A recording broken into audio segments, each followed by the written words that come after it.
ओम नमः सिद्धेभ्य। ओम नमः सिद्धेभ्य। ओम नमः सिद्धेभ्य। ओम जय जय जय। नमोस्तु नमोस्तु नमोस्तु।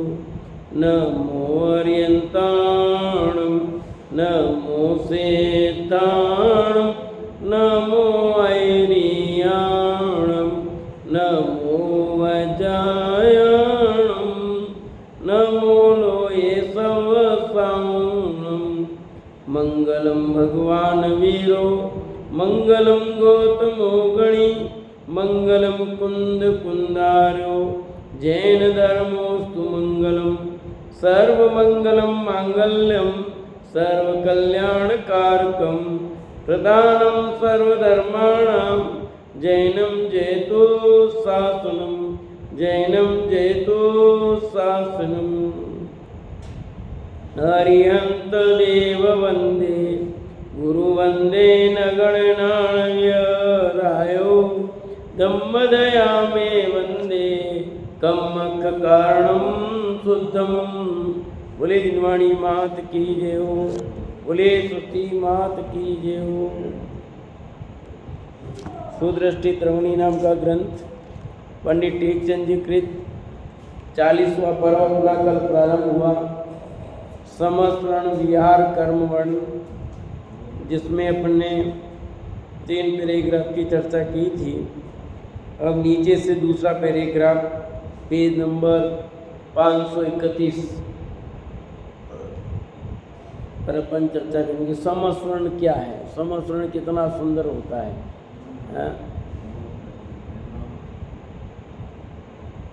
उस शिला पर चारों दिशाओं में शिवानंद की ओर 4 गलियां होती हैं। जो शिला है उस शिला के चारों क्या होगी, 4 गलियां। वे गलियां शिवानंद भगवान की लंबाई प्रमाण चौड़ी होती है। जैसे ऋषभदेव की 1 कोस चौड़ी 23 कोस लंबी गली धूलसाल के दरवाजे से लेकर गंधकुटी के द्वार पर्यंत जानना। धूलसाल पहला कोट होता है, वहाँ से लेकर गंधकुटी जहाँ भगवान विराजमान होते हैं वहाँ तक। बीच में देखा होगा आपने गलियाँ यूँ ऐसे होती है, चारों दिशाओं में 4। इन गलियों के दोनों स्थित स्फटिक मणिमयी दीवालों को वेदी कहते हैं। जैसे ये पटा ना पाटिया, ऐसे गलियों के बीच में दीवार होती है, उसको स्फटिक मणिमयी, उसको वेदी कहते हैं। इन दोनों वेदियों के बीच की चौड़ाई गली की चौड़ाई है। एक वेदी दूसरी वेदी, यानी एक दीवार और दूसरी दीवार, दोनों दीवार के बीच की जो गैप है वो गली की चौड़ाई कहलाती है। इन दोनों वेदियों के बीच की चौड़ाई गली की चौड़ाई है। उन वेदियों की चौड़ाई वृषभदेव के हाथ से 750 धनुष है। क्या था? ऋषभदेव के हाथ से 750 धनुष। अन्य तीर्थंकरों की कम। जैसे जैसे तीर्थंकर हाथ भी कम होगा, उनकी लंबाई कम है तो हाथ भी कम होगा, तो वो भी सब कम होगा। उन गलियों के बीच में 4 कोट और 5 वेदियाँ होती है टोटल। 4 कोट और 5 वेदियाँ सहित 4 अंतराल रूप भूमियाँ। वापस 4 कोट हैं, 5 वेदियाँ हैं, तो 4 अंतराल हो गए ना, उस अंतराल रूप भूमियाँ हैं। इन 9 के अंतराल में 8 भूमियाँ तथा शिला के अंत भाग में कोट है लास्ट में, ये 9 हो गए। उसके आगे एक के बाद एक क्रमशः चैत्य प्रसाद भूमि, फिर खातिका भूमि, वेदी, पुष्पवाड़ी भूमि, दूसरा कोट, उपवन भूमि, वेदी, ध्वजासमूह भूमि, तीसरा कोट, कल्पवृक्ष भूमि, वेदी, मंदिर भूमि, चौथा कोट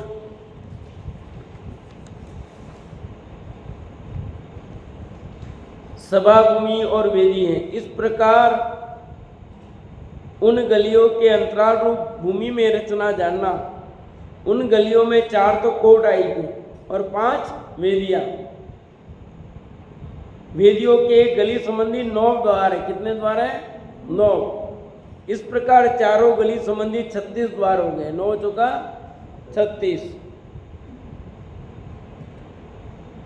प्रथम कोट और प्रथम वेदी के मध्य, पहला कोट और प्रथम वेदी, उसके मध्य प्रथम भूमि होने के कारण प्रथम कोट और प्रथम वेदी के बीच गली प्रथम भूमि कहलाती है। जो गैप है बीच में वो पहली भूमि।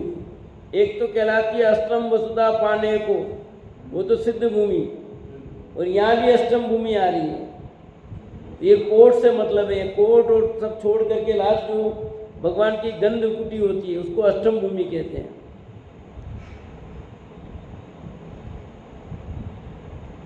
इसी प्रकार अन्य द्वारों के मध्य द्वितीयादि भूमि जानना, पहली भूमि, दूसरी भूमि, तीसरी भूमि, ऐसे 8वीं भूमि है गंध कुटी की। प्रथम भूमि के गली के मध्य में 4 दिशा संबंधी 4 मान स्तंभ हैं। एक एक दिशा में एक, तो चारों दिशाओं में 4 मान स्तंभ हैं। प्रत्येक मान स्तंभ की चारों दिशाओं में 4-4 बावड़ियां भी हैं। एक एक मान स्तंभ के चारों तरफ एक एक बावड़ी, 4 बावड़ियां।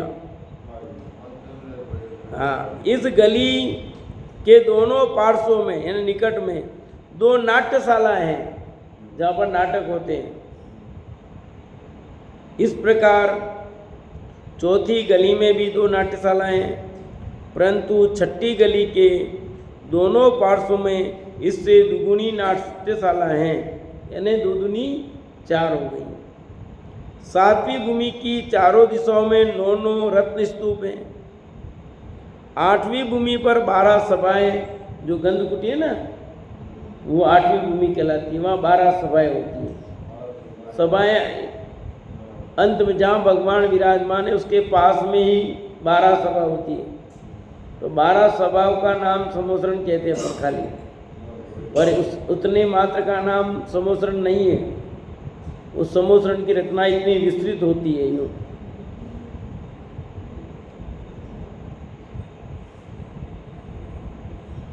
रत्नमयी कपाट किवाड़ युक्त अनेक द्वारों सहित गली के पार्श्वों की लंबाई सहित वेदियां हैं। इनके चारों ओर की रचना देखने का इच्छुक कोई भव्य जीव इन गलियों के द्वारों से होकर जा आता है। इस प्रकार गलियों की सामान्य रचना का कथन हुआ। ये गलियों का सामान्य कथन हुआ। किसी को देखने की इच्छा हो तो जाता है वहाँ, यूं नहीं जा सकता है। हाँ, गया तो देख ही नहीं था वहाँ। तो वो वहाँ जो लोग जाते हैं वो देखते हैं भी, ये पूरे समोसरण की रचना देखेंगे, नाट्यशाला भी देखेंगे, सब जाएंगे, तो देखने का भाव होता है। केवल ज्ञानी को तो सब दिखता है, पर सब पब्लिक को थोड़ी पूरा दिखता समोसरण। वो तो देखेंगे ना समोसरण। पर 12 सभा जो हैं, जिसकी सभा में जो बैठता वही जाता, बाकी नहीं जाता वहाँ। अन्य जो जगह है वहाँ सब देखो आराम से, ठीक है, वहाँ कोई मना नहीं है। और बैठने के स्थान पर क्योंकि वो भरा ही रहता है हमेशा। देवों के स्थान में मनुष्य नहीं जाते, स्त्रियों के परकोटे में मनुष्य नहीं जाते। उसमें क्या देखने जा सकते हैं क्या? ये देखने की जरूरत ही नहीं, सब जैसे ही दिखता है। इन सभी के मध्य भाग में 3 पीठों के ऊपर गंध कुटी है वापस, 1, 2 और 3। उसमें सिंहासन के ऊपर कमल है वापस। गंध कुटी के ऊपर सिंहासन और सिंहासन के ऊपर कमल है। उस पर भी 4 अंगुल ऊपर अंतरिक्ष है। अंतरिक्ष में अष्ट प्रात्याहार्य सहित 4 अनंत चतुष्टय संपन्न श्री भगवान विराजमान है। यानी भगवान तीर्थंकर चैतन्य प्रभु कहाँ विराजमान है? इतना सुंदर समोसरण है, पर भगवान इन सबसे कैसे हैं? अलिप्त हैं। इतनी सुंदर गंध कुटी है, सिंहासन है, कमल है, पर उसको टच नहीं करते। अष्ट प्रात्यान है, पर उसको स्पर्श नहीं करते। ऐसे अधर्म में क्यों भगवान, बता सकते हो? हाँ, राग नहीं इसलिए अधर्म में यूं, अधर्म में क्यों होते भगवान?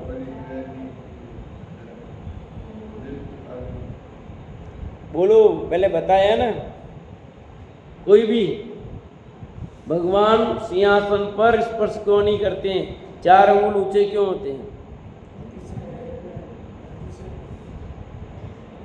हाथी से क्यों है?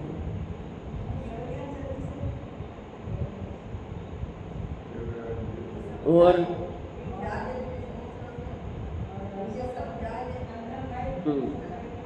क्या सूचना दे रहे हैं? भजन में भी आया कुछ, भगवान अधर में क्या सूचना दे रहे हैं, क्या संदेश दे रहे हो भंवर देवी जी?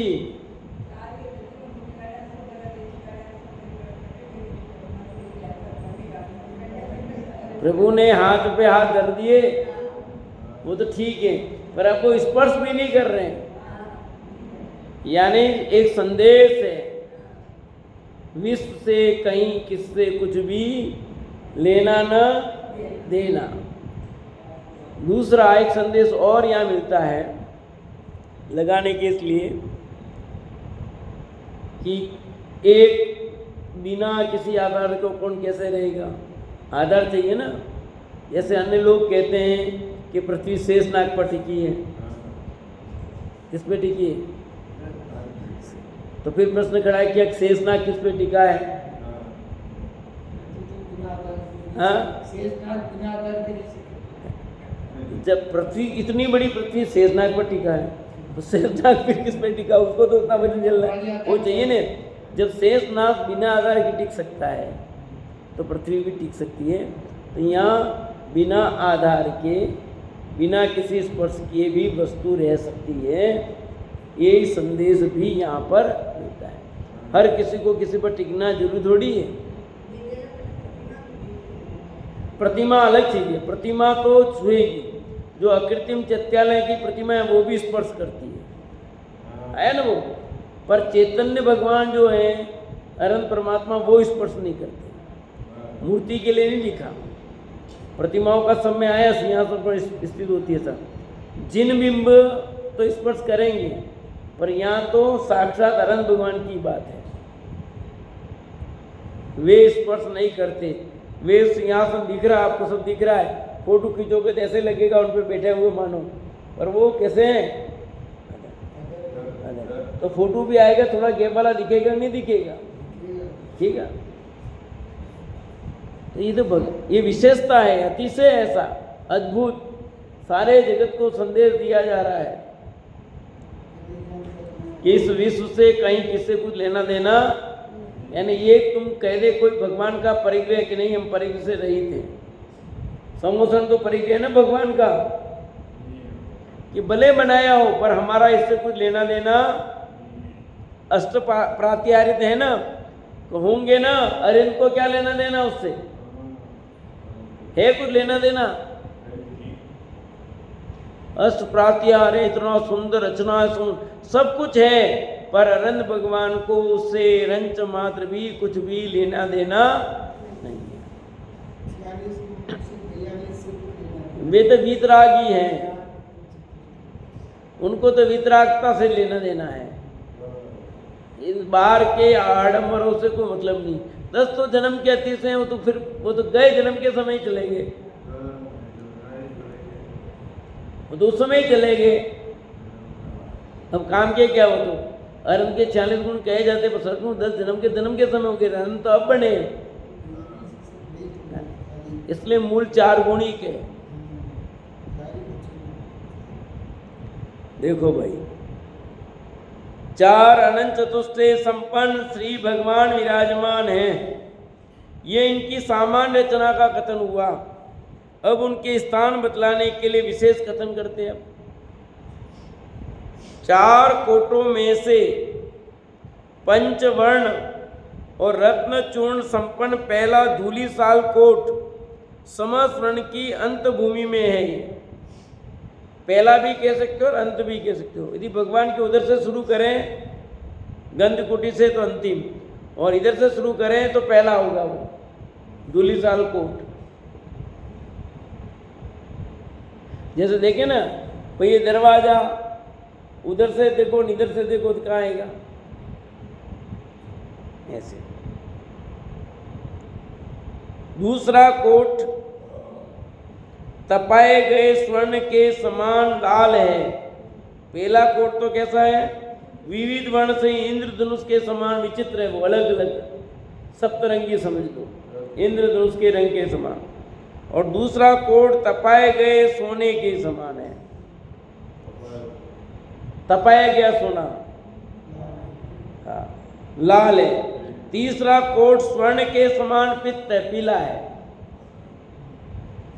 चौथा कोट स्फटिक मणि के समान श्वेत है। पांचों ही वेदिया स्वर्ण के समान पित्त है, सोने के समान पीली है।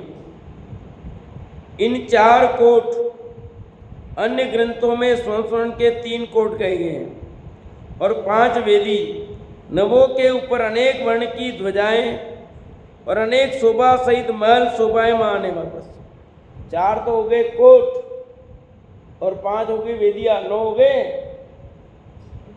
तो कहते हैं नवों के ऊपर अनेक वर्ण की ध्वजाएं हैं, अनेक शोभा सहित महल शोभायमान है।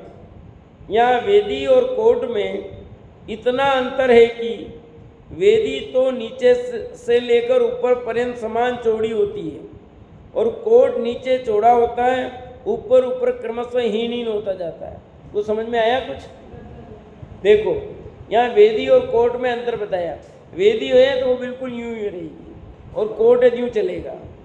अपने बनाते हैं नीचे से देखो दीवार चौड़ी होती है और ऊपर जाके सकड़ी करते हैं, नींव भरते हैं तो नींव वाली 2-2.5 फीट की चौड़ी होती है, फिर लाते हैं 1.5 फीट, फिर ला करके 9 इंची हो जाती है। करते नहीं कहते हैं? तो वेदी तो मतलब वो नींव है तो, और वेदी तो बिल्कुल बराबर रहेगी। और कोट है वो नवों के ऊपर अनेक ध्वजा सहित मुर्सों है। वेदी और कोट में इतना, वेदी तो नीचे से लेकर ऊपर पर्यंत समान चौड़ी एकदम, यानी नीचे 10 फीट है तो ऊपर भी 10 फीट मिलेगी। यूँ नीचे 50 फीट है तो ऊपर भी 50, ऊपर 100 है तो ऊपर भी 100। जबकि कोट में ऐसा नहीं, कोट यूँ चलते हैं। आपने देखा ना कोट बने हुए राजा महाराजा के वहाँ कोट, तो ऐसे ही चले थे। अब इनके मध्य स्थित 8 भूमियों को विशेष कहते हैं। जो 8 भूमियां हैं उन भूमियों के बारे में कहते हैं। प्रथम भूमि में एक चैत्यालय और 5 अन्य मंदिर हैं। जो पहली भूमि है उस पहली भूमि में एक चैत्यालय है और 5 अन्य मंदिर है। कुल कितने हो गए? 6। इनके मध्य बावड़ी है, वन है, वृक्ष हैं इत्यादि अनेक रचनाएं हैं। दूसरी भूमि में रत्नमयी सीढ़ियों सहित निर्मल जल से परिपूर्ण खातिका है। उस जल की गहराई जिनदेव के शरीर से चौथे भाग है।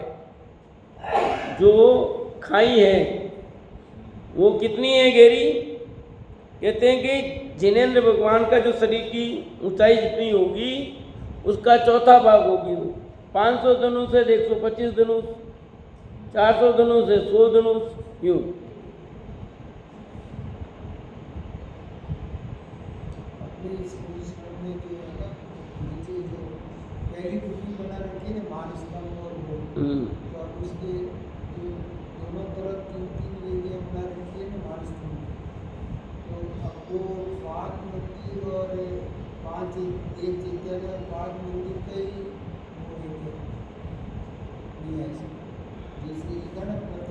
देखो क्या लिखा प्रथम भूमि में? प्रथम भूमि में एक चैत्यालय और 5 अन्य मंदिर है, यूं का है, 6 होते हैं। इनके मध्य बावड़ी हैं, वन हैं, वृक्ष हैं इत्यादि अनेक रचनाएं। दूसरी भूमि में रत्नमयी सीढ़ियों सहित निर्मल जल से परिपूर्ण खातिका है। उस जल की गहराई जिनदेव के शरीर से चौथे भाग है। वह खाई कमलों से परिपूरित अनेक प्रकार के जलचर व हिंसादि जीवों से शोभित है। तीसरी भूमि में अनेक प्रकार के वृक्ष फूल बेलों से शोभित फूल बावड़ी है वहाँ पर।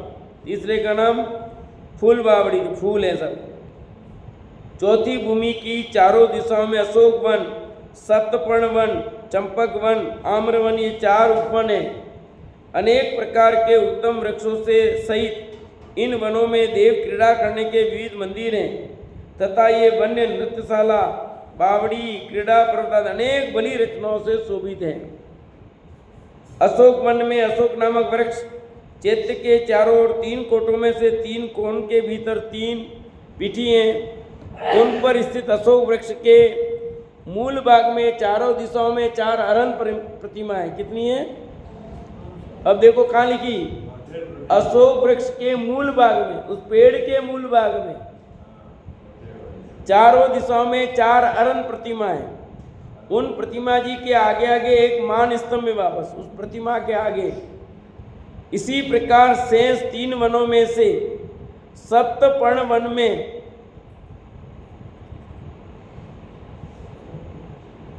चैत्य वृक्ष, चंपक वन में चंपक चैत्य वृक्ष, आम्र वन में आम्र चैत्य वृक्ष के रूप में वनों की रचना जानना। ऐसी सुंदर रचनाएं वहाँ हैं। इन वनों की बावड़ियों के जल में स्नान करने पर एक भव संबंधी आगे पीछे का दिखने लगता है। इतना पानी स्वच्छ निर्मल है। क्या समझ में आया?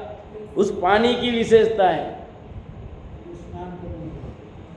जल में देखने पर आगे पीछे अपने 7 भव दिखने लगते हैं। बावड़ियों के जल में देखने पर आगे पीछे के 7 भव, 3 पहले के, 3 बाद के, 1 वर्तमान का। और उस जल में बावड़ियों के जल में 1 भव संबंधी आगे पीछे दिखने लगता है। तो बावड़ियों के जल में वनों की बावड़ियाँ जो थी उसमें तो 3 भव। कौन से? जो वन की बावड़ियाँ उसमें तो 3 भव, एक पहले का, एक वर्तमान का, एक भविष्य का।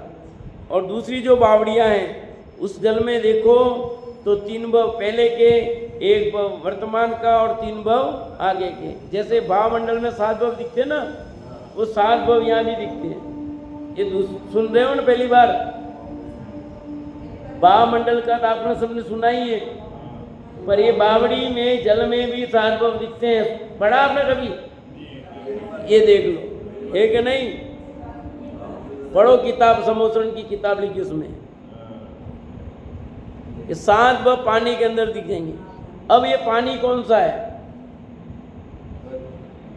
समोसरण की रचना कौन करता है? समोसरण की रचना कौन करता है? किससे करता है? समोसरण की रचना देव किससे करता है? देवो पुनि शरीर है, विक्रिया से करता है पूरा। सारी समोसरण की रचना सारी विक्रिया है देव की। आया कि नहीं है? इसलिए सब ये कैसा समझना चाहिए? इसलिए आप समझ रहे हो कि वो कुछ नहीं है, ये देव की विक्रिया तो कह रहा हूं ना। देव की विक्रिया क्या होती है? देव की विक्रिया क्या होती है? जो चाहे वो करे। तो किसका बनाता है? अंतर्मूर्त में पानी कहाँ से लाएगा? पंप लगाए होंगे पानी भरने के लिए वहां। कैसे? आप देखो, अंतर्मूर्त कहने का है, अंतर्मूर्त उसका काल है समोसरण रहने का।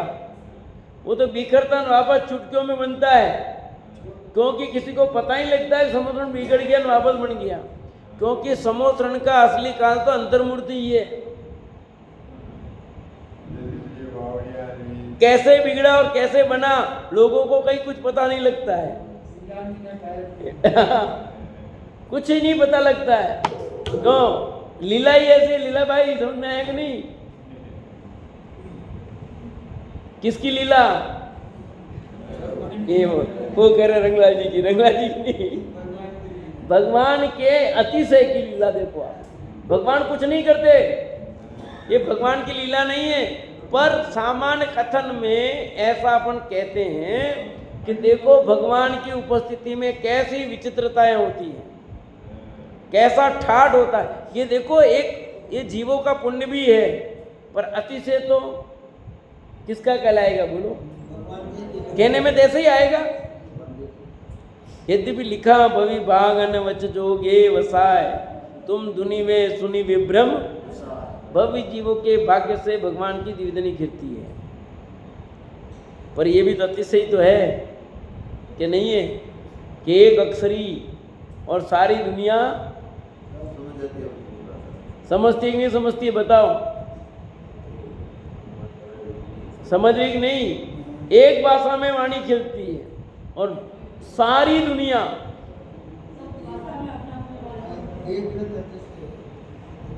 कैसा गजब है कि नहीं?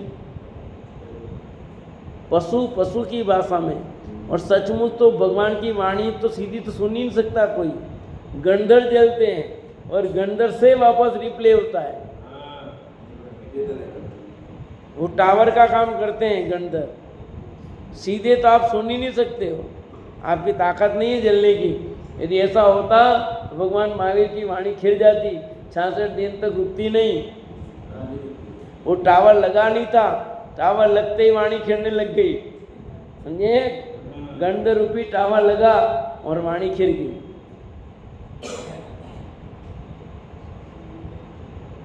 देखो भाई क्या कहते हैं यहाँ, कितनी सुंदर रचनाएं हैं।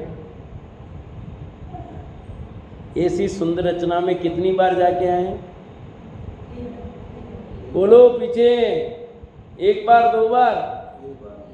अभी जिसे मुंह में पानी आ रहा है यार, एक बार पर सब देख के आया है तू? ये समोसरण में भी ऐसे सुंदर समोसरण की रचना तेने खुद ने भी की होगी, क्योंकि देव बना होगा ना तू, तो तू भी निमित्त बना होगा। वेंतर देव करते हैं काम बहुत सारा।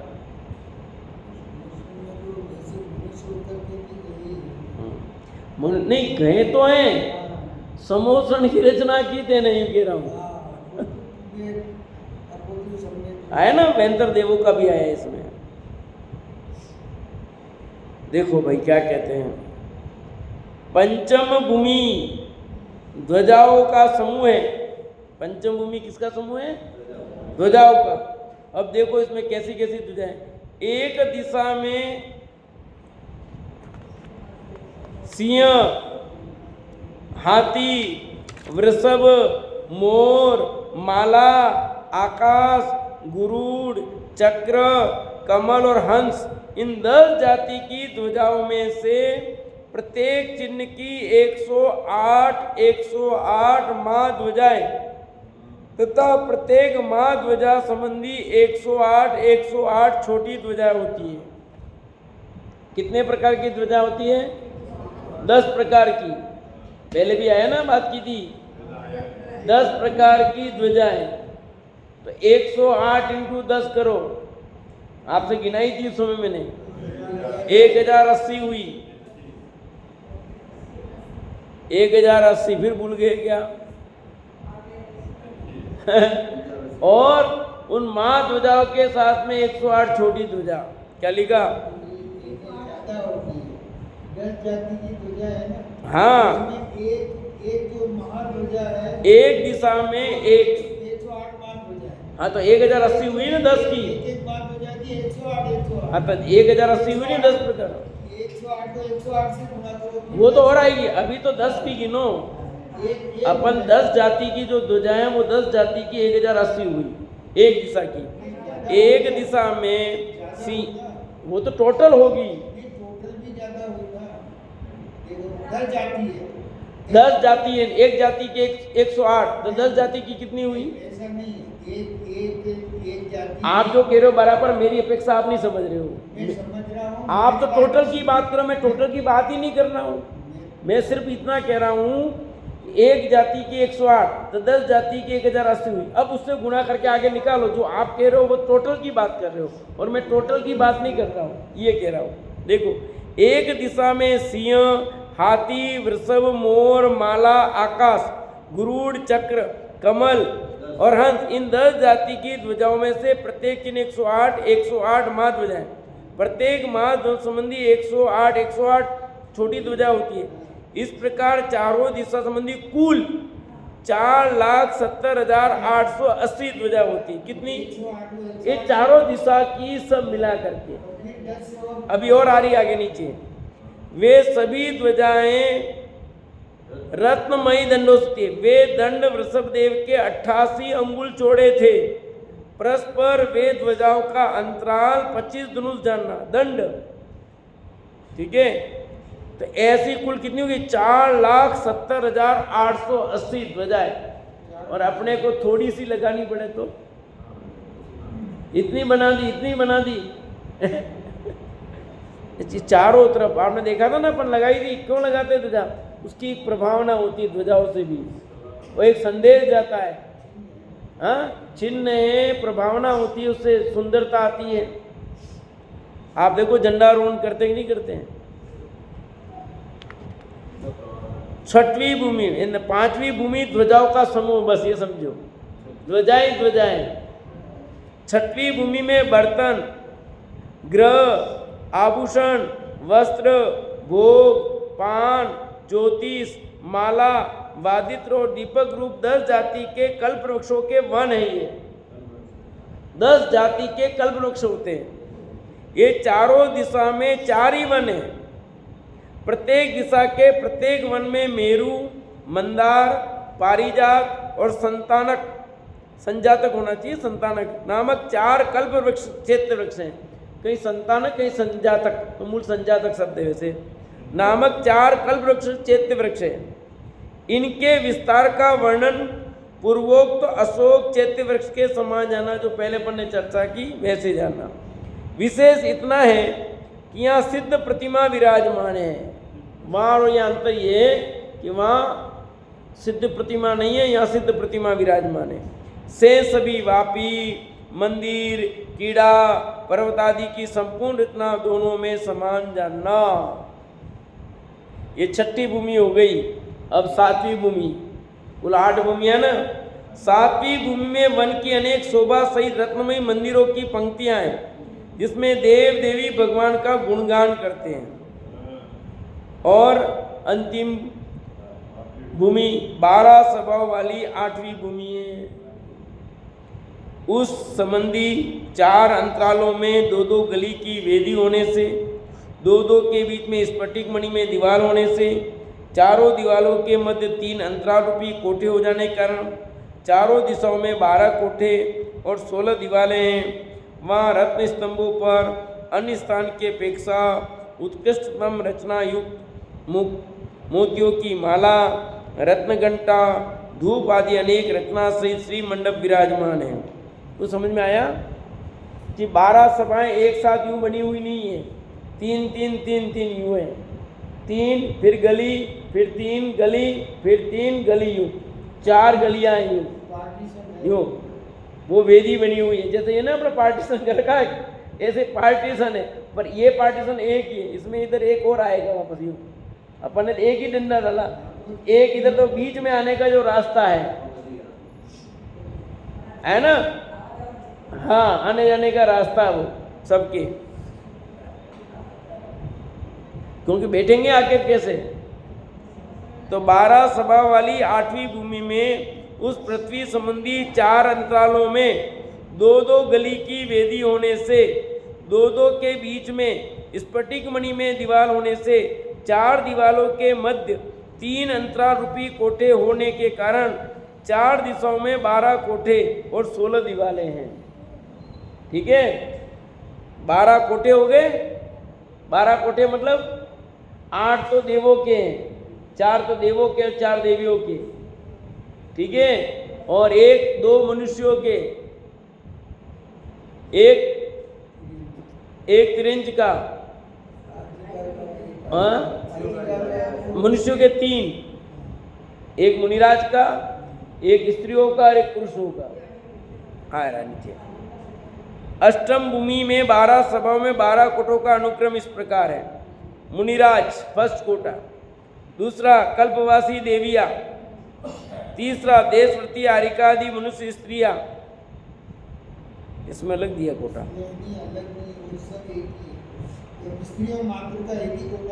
हाँ, नहीं ऐसा नहीं, वो बराबर है, ऐसा नहीं। क्रम जो है ना, क्रम वो कह रहा हूँ। ज्योतिषी देवों की देविया, वेंतर देवों की देविया, वनवासिनी देविया, वनवासी देव, वेंतर देव, ज्योतिषी देव, कल्पवासी देव, फिर देशवृत्ति एल्लक मनुष्य और 12वीं सभा में त्रिंज बैठते हैं। ये 12 सभा होती है, ठीक है। पहले मुनिराज, फिर 4 देवियों के, फिर 4 देवों के, और फिर आपके आ जाएंगे ये मनुष्य और फिर त्रिंज।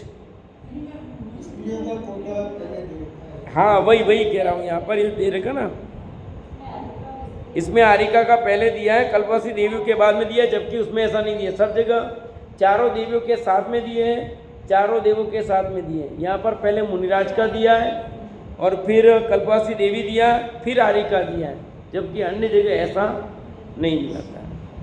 ये कह रहा था। 8 भूमियों की गलियों का विशेष कथन। तो 12 सभा में इतना समझो, सीधा सीधा याद रह जाएगा आपको। 4 देवियों के, 4 देवों के, 4 प्रकार के देव हैं, तो चारों प्रकार के देव और चारों प्रकार की देवियाँ, 8 तो ये हो गए। 3 मनुष्यों के, मुनिराज और आरिका, एल्लिका और स्त्रियाँ सभी आ गई, सभी स्त्रियों का आ गया, और 1 पुरुषों का और 1 त्रिंचों का। ये 8 ने 4 12 कोटे हो गए। 8 भूमियों की गलियों का विशेष कथन अब कहते हैं। प्रथम धूलिसाल कोट की पूर्व दिशा में विजय, दक्षिण दिशा में वैजयंत, पश्चिम दिशा में जयंत और उत्तर दिशा में अपराजित नाम वाले 4 दरवाजे हैं। विजय, वैजयंत, जयंत और अपराजित। 5 सर्वार्थ सिद्धि आदि 5 जो वेद है ना, वही आ गए यहाँ पर। वो अलग चीज़ें, अलग चीज़ें नाम बताए। हाँ इतना सा ध्यान रखना। हाँ नाम वही है, पर ऐसा नहीं ले वो उनमें बैठते हैं, ऐसा नहीं अर्थ। हाँ उनको भगवान के समोसन में आने का भाव भी नहीं आता, देखो। और दिन रात तत्व चर्चा में लगे हुए हैं, ये अच्छी बात है। हैं दिन भर तत्व चर्चा कर रहे हैं और भगवान के समोसन में आने की फुर्सत नहीं। ऐसे कैसे धर्मात्मा ये लोग? क्या विमल जी, आप क्या कहोगे ऐसे लोगों को? यदि मैं मंदिर आऊँ नहीं दर्शन करने के लिए थोड़ी देर के लिए, यूँ समझो, और मैं घर पर दिन भर स्वाध्याय करूँ, आप क्या कहोगे? धर्म ठग है, कोई पंडित नहीं, कोई कुछ नहीं है। पर गृहस्थ के लिए तो जिन मंदिर आना अनिवार्य है भैया। वो तो बहुत ऊपर की कैटेगरी के हैं देव, उनका अलग बात है। ये बात मनुष्य में मत लागू कर देना। मनुष्य जो गृहस्थ में है और मनुष्य जो गृहस्थ हैं उसके 6 आवश्यक बताए गए हैं। उसको देव पूजा, गुरुपास्ति, स्वाध्याय सम होते हैं। फिर भी कदाचित कोई विशेष ऐसा है अपने काम में तो नहीं जाता, तो कोई विशेष दोष नहीं है। जो दिन रात इसी में लगा हुआ है उसका देव दर्शन प्रति समय हो रहा है। मुनिराज को क्यों भगवान के दर्शन करने की बाध्यता नहीं लिखी?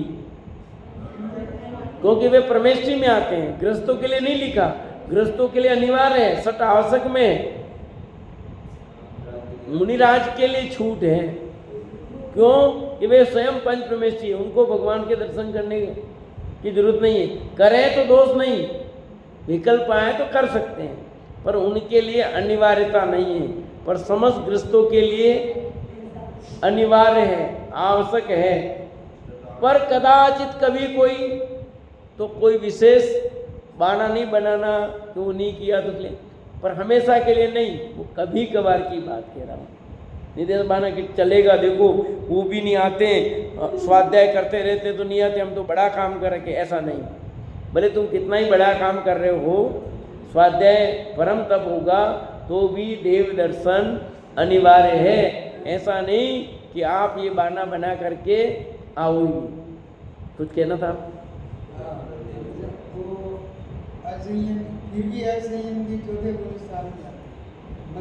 हाँ वो तो असंयमी चौथा गुण स्थान। अपन लोग असंयमी, अपन संयम में अपन विकल्प नहीं आवे तो ऐसा लगता है कि आएगा ही। असंयम अवस्था में भी उनको विकल्प नहीं आता, यूं कह रहा हूं। वो चतुर्थ गुण स्थान में तो है, नियोगी ऐसा है। चतुर्थ गुण स्थान में तो है, पर उनका नियोगी अलग जाति का है।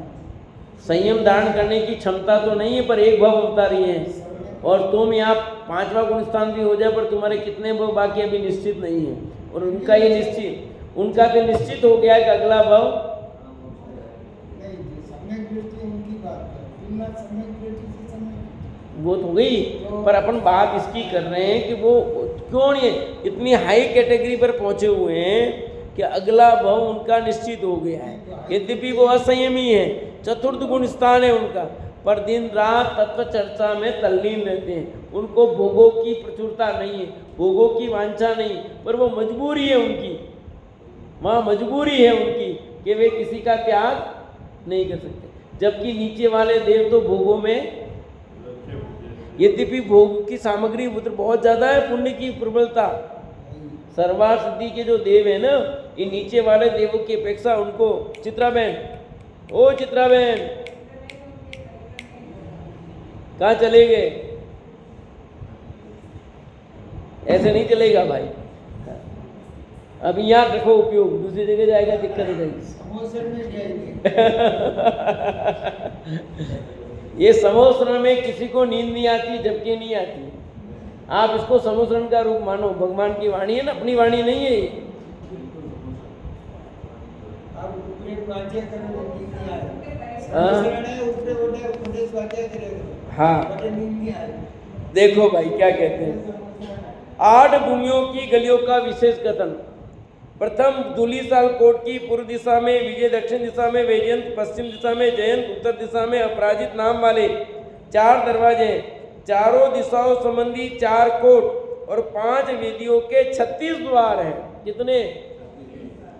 उनमें से धूलीसाल कोट के 4 दरवाजे तो स्वर्णमयी हैं, सोने के बने हुए, तथा मध्य के 2 कोट और 4 वेदी, इन 6 संबंधी 24 दरवाजे रूपामयी है, चांदी के बने हुए हैं। चौथे स्फटिक मणि के कोट और आभ्यंतर की वेदी संबंधी 8 द्वार पन्ना के। हम गए थे भी वहां पर इंदौर, तो वहां पर जहाँ जिस मंदिर गए थे अपने पंचबालिती मंदिर साधन, वहां के दरवाजे चांदी के। इन समस्त 36 दरवाजों के आभ्यंतर बाह्य दोनों और मंगल द्रव्य नवनिधि के समूह हैं। उन्होंने जो प्रवचन की वेद को बनाया है पाटला, वो भी चांदी का बनवाया है। ये जो स्टेज है ना प्रवचन करने का, वो भी चांदी का बनवाया है उन्होंने।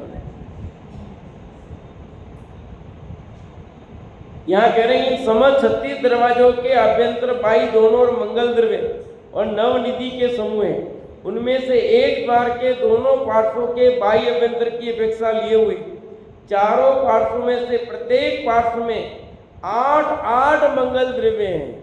मंगल द्रव्य के नाम बता चुके आपको। वे प्रत्येक मंगल द्रव्य भी 108 होते हैं, जैसे छत्र 108, चमर 108, यानी 8 जाति के 108 कर लो योग। 9 जाति की 9 निधियों में से प्रत्येक जाति की निधि भी 108 होती है। प्रत्येक पार्श्व में इतनी रचना जानना, क्या सुंदर दृश्य होगा, सोचो, कल्पना करो अब। जिसका मन न मोहा, तो ये सुंदर छोटी सी सामान्य रचना में आपका मन मोह गया, क्या सुंदर रचना है ढाईदीप की, क्या सुंदर रचना है सुंदरी धाम की, क्या उसकी रचना है आपका। तो अब ये ऐसी सुंदर रचना हो तो किसका मन न मोहित होगा? रुकने का मन करेगा कि नहीं करेगा? भागने का मन नहीं करेगा, रुकने का मन करेगा। इसलिए पूरे दिन रुक जाते हैं और फिर भी उनका मन भोजन करने की इच्छा नहीं होती।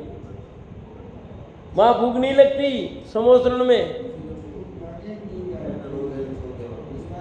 तो खाना नहीं खाते, खाते होंगे ना, क्यों नहीं खाते? भूख नहीं लगती, अपने जैसी आकुलता नहीं होती, भाई टाइम हो गया, वह खाना खाना जाना है, प्रवचन सुनने बहुत सारा टाइम हो गया, ये कार्यक्रम खत्म नहीं कर रहे हैं, टाइम हो रहा है, ऐसा नहीं होता वहाँ। क्योंकि वहां 1 सेकंड भी आगे पीछे नहीं होता। कितना कह रहा हूं मैं, वहां जो दिव्य ध्वनि का टाइम है फिक्स, उस समय ही गिरती है और फिक्स समय पर ही बंद होती है, 1 मिनट आगे पीछे नहीं होती। भगवान के समोसरण में जो दिव्य ध्वनि खिलती है उसका टाइम फिक्स है, खिलने का और बंद करने का। 1 मिनट पहले प्रारंभ नहीं होती, 1 मिनट बाद में खत्म। मिनट तो बहुत ज्यादा हो रहा है, सेकंड कह रहा हूं मैं, ठीक है। फिक्स ऑटोमेटिक व्यवस्था है ऐसी, इसलिए जीवों को आकुलता क्यों होगी भाई? लेट तो आते होंगे लोग वहां पर, समोसरों में लेट आते होंगे ना। लेट आने का काम क्या वहां? सब पहले आ जाते हैं, कोई पीछे नहीं आता है। जितने बजे उससे पहले सब बैठे हुए मिलते हैं, कोई व्यवधान नहीं होता वहां पर, है कि नहीं? ऐसी अद्भुत व्यवस्था है वहां की, तो से चर्चा पर आगे करेंगे।